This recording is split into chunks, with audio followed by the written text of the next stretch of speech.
she's really classy, right?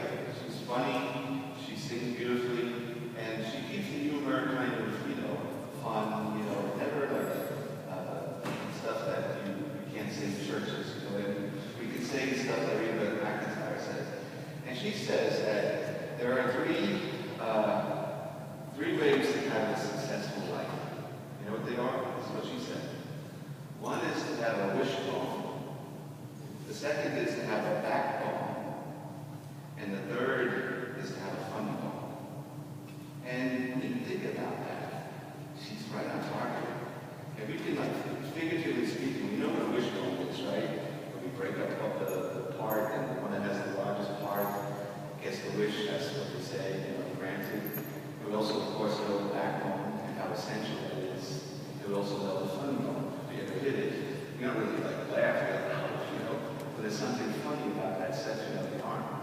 But if we can just look at that device and put it in terms of the gospel, I think, and in terms of your lives, I think it's going to be a great little program to follow for all of you and for all of us.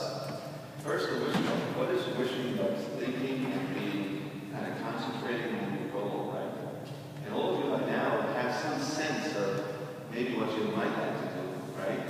You also have a lot of windows and doors open in your hearts because you can be redirected. But it is good to have a general sense of where you like to go. I like to do well in high school, right?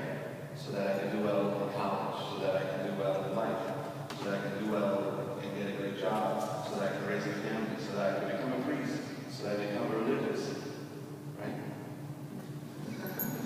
All these wonderful, great directions that say. But that's a wishbone. And it's really key. She's right on target. All of us need to have that. Sometimes we fail to have that. So I don't think any of you don't have that. I think you all have a sense of what you would like to do, where you would like to go. And of course, it's not clearly marked. But to have that wishbone, that sense, that direction, is beautiful. Because so many opportunities will be open to you in high school. So many, parts of the mind are going to be open to you. So many parts of the heart. So many things are going to be presented to you, and you get the opportunity to see how this figures in the plan. Then we get to that backbone stuff, and so many other things are going to be presented to you that are not so good, right? If we can talk like a family here, right?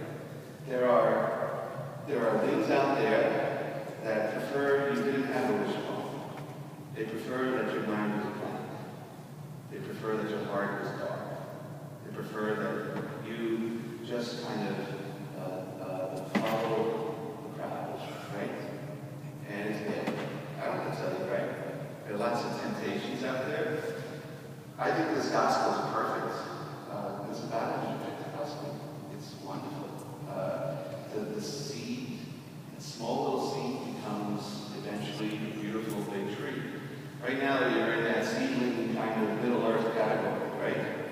And soon enough, you come back next year, you're going to be a bunch of trees, right? And you'll be growing and flourishing. And there'll be a lot of people that will be interested in harming you. There are a lot of things out there that are interested in distracting you, right? Very important to be aware of that. And that's where the backbone comes in. That's where we say, no, I know who I am. I know who I am. I'm a son of God.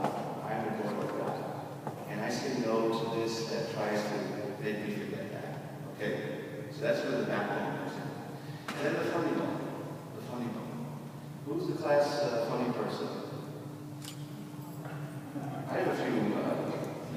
Who? Mark? Yes? All right.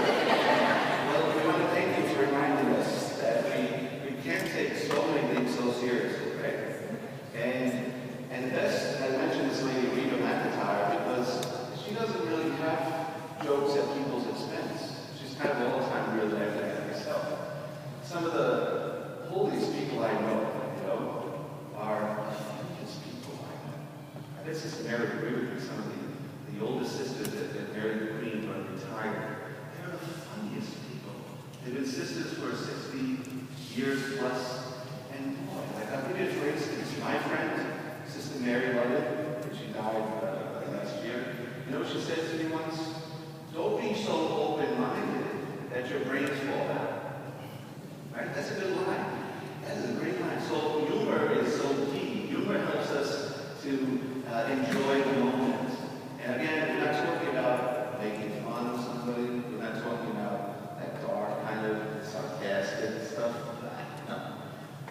about a very healthy, I can laugh, I can sing, I can enjoy, right?